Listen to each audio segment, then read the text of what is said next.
CBSE ने CTET की नई डेट डिक्लेयर कर दी है। 20 तारीख की डेट पर यह डिक्लेरेशन हुआ है। दोस्तों नमस्कार, आप देख रहे हैं ज़ीरो पीरियड। ज़ीरो पीरियड के इस वीडियो में हम लोग बात करेंगे सीटेट के नए नोटिफिकेशन की। लोग इसकी अपने अपने ढंग से इंटरप्रिटेशन कर रहे हैं, अलग अलग ढंग से इसकी व्याख्या कर रहे हैं। तो आइए हम भी समझते हैं कि इस बार के नोटिफिकेशन में ऐसा क्या खास है या ऐसी कौन सी नई बात है जो पिछले नोटिफिकेशंस में नहीं रहती थी। आमतौर पर सीटेट जो एग्ज़ाम है वो इसके पहले मैं कहूँ तो 1 साल पहले ऑफलाइन होता था और आपको पेन पेपर के माध्यम से उसको देना होता था। और पिछले साल से इसमें चेंज आया है, ये सीबीटी होने लग गया है, कंप्यूटर बेस्ड टेस्ट होने लग गया है।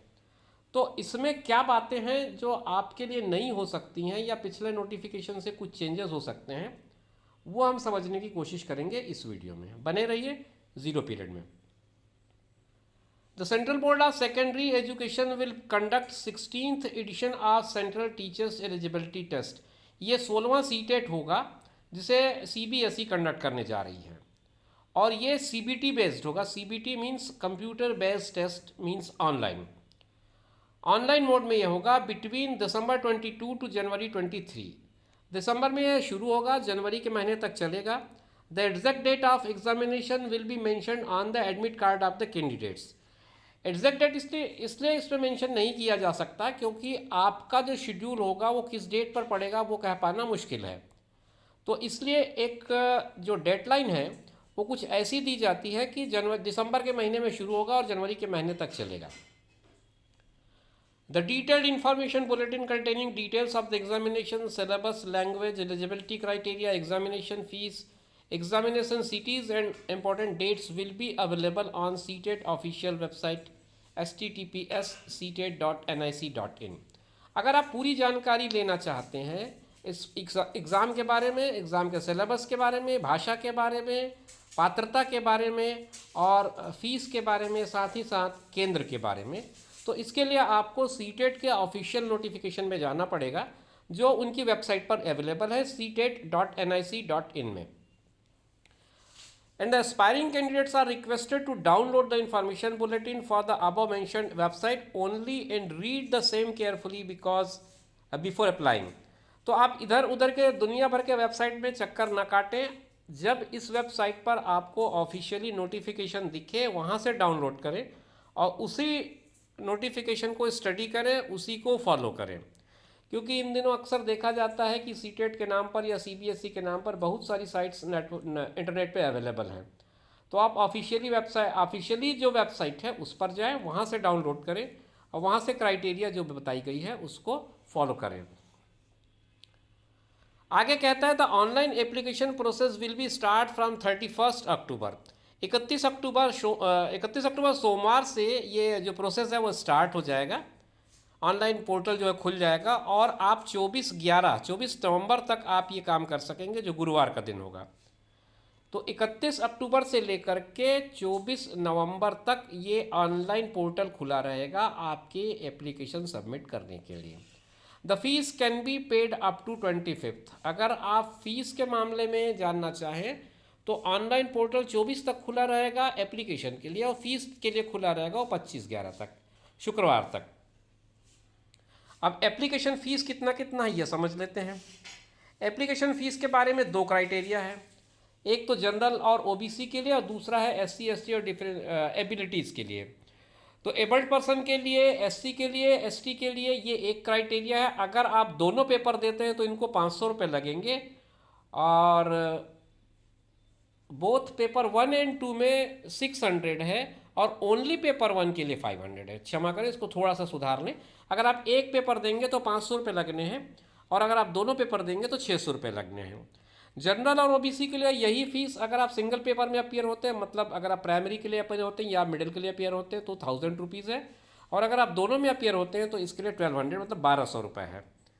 अब आगे जो डार्कन लाइंस में, डार्कन लेटर्स में लिखा हुआ है उसको थोड़ा सा समझ लीजिए क्योंकि सारा खेल इसी पर है और तरह तरह से लोगों को इसी के मामले में भरमाया जा रहा है।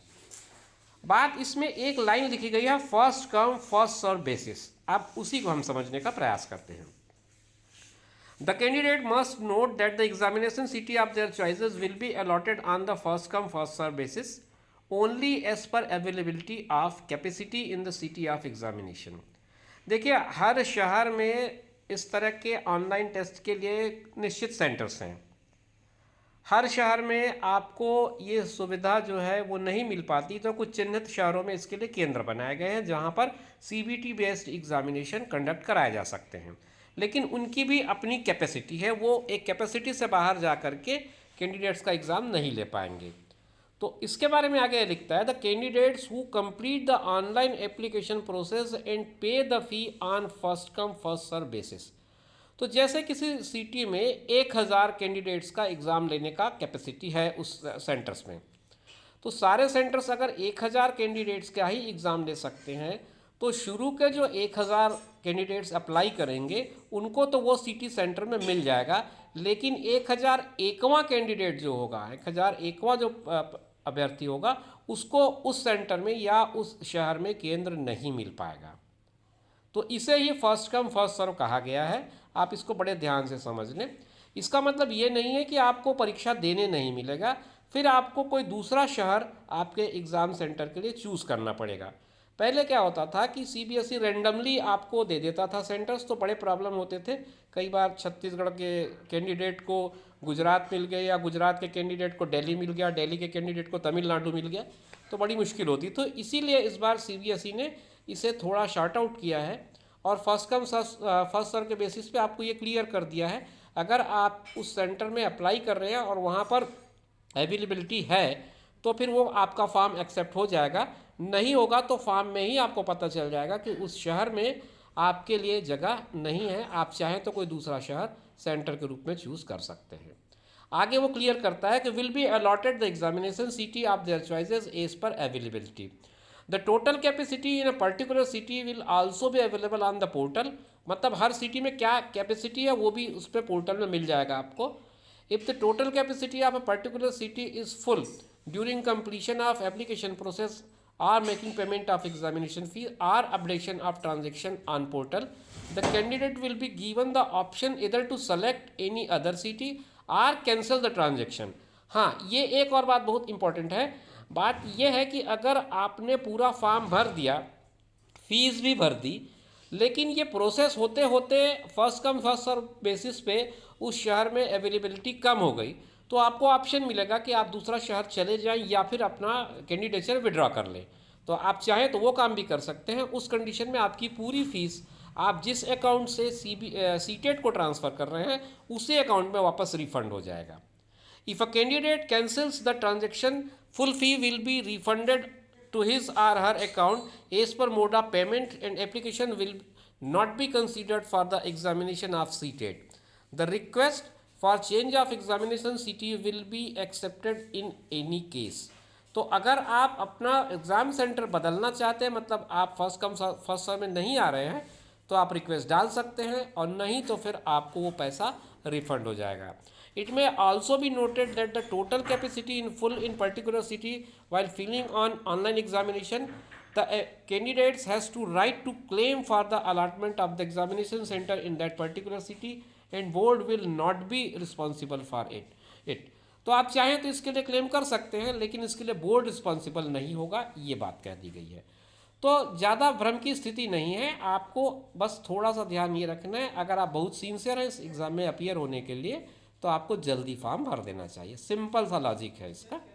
और अगर आप तैयार हैं कि भारत के किसी और शहर में जाकर एग्ज़ाम देने के लिए, तो आप 31 तारीख तक के इंतज़ार करिए, आप आराम से फॉर्म भरिए, कोई जल्दी नहीं है इसमें।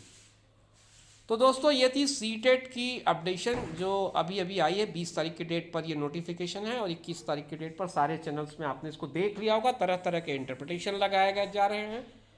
तो ये पूरा स्टडी करने के बाद मैंने आपके लिए ये नोटिफिकेशन बना दिया है। उम्मीद करता हूँ आपको सारी बातें समझ में आ गई होंगी। मिलेंगे नए वीडियो में नई जानकारी के साथ, तब तक इंतज़ार करिए। अपना ख्याल रखिए, साथ में उनका ख्याल रखिए जो आपका ख्याल रखते हैं। धन्यवाद।